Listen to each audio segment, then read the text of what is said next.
عاشورہ یعنی 10 محرم الحرام کے روزے ملک رائے میں قاضی کے پاس ایک فقیر پور آ کر عرضگزار ہوا، میں ایک بہت غریب اور عیال دار آدمی ہوں، آپ کو یوم عاشورہ کا واسطہ میرے لیے 10 کلو آٹا، 5 کلو گوشت اور 2 درہم کا انتظام فرما دیجیے۔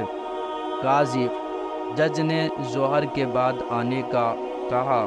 جب فقیر وقت مکرمہ پر آیا تو عصر میں بلایا، وہ عصر کے بعد پہنچا، پھر بھی کچھ نہ دیا، خالی ہاتھ ہی بھیج دیا۔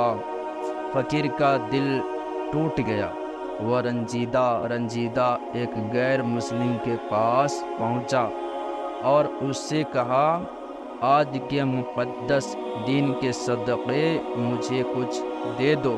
اس نے پوچھا، آج کون سا دن ہے؟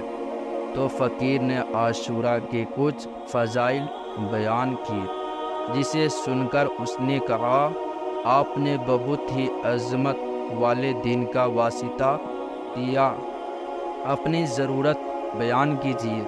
فقیر نے اسے بھی وہی ضرورت بیان کر دی۔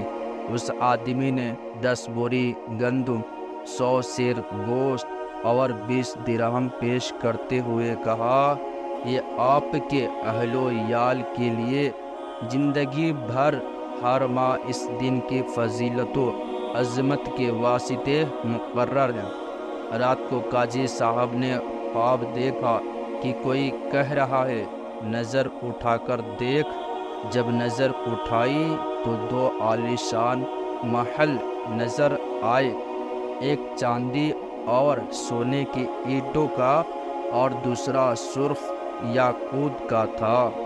قاضی نے پوچھا، یہ دونوں محل کس کے ہیں؟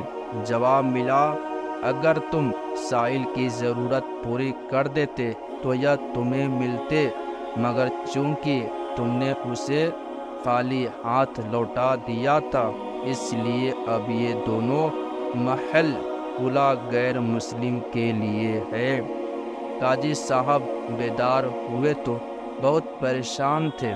صبح ہوئی تو غیر مسلم کے پاس گئے اور اس سے پوچھا، کل تم نے کون سی نیکی کی ہے؟ اس نے پوچھا، آپ کو کیسے علم ہوا؟ قاضی صاحب نے خواب سنایا اور پیشکش کی کہ مجھ سے 1,00,000 درہم لے لو اور کل کی نیکی مجھے بیچ دو۔ اس غیر مسلم نے کہا، میں روئے زمین کی ساری دولت لے کر بھی اسے فروخت نہیں کروں گا، اللہ پاک رحمت و عنایت بہت خوب ہے۔ یہ کہنے کے بعد وہ کلمہ پڑھ کر مسلمان ہو گیا۔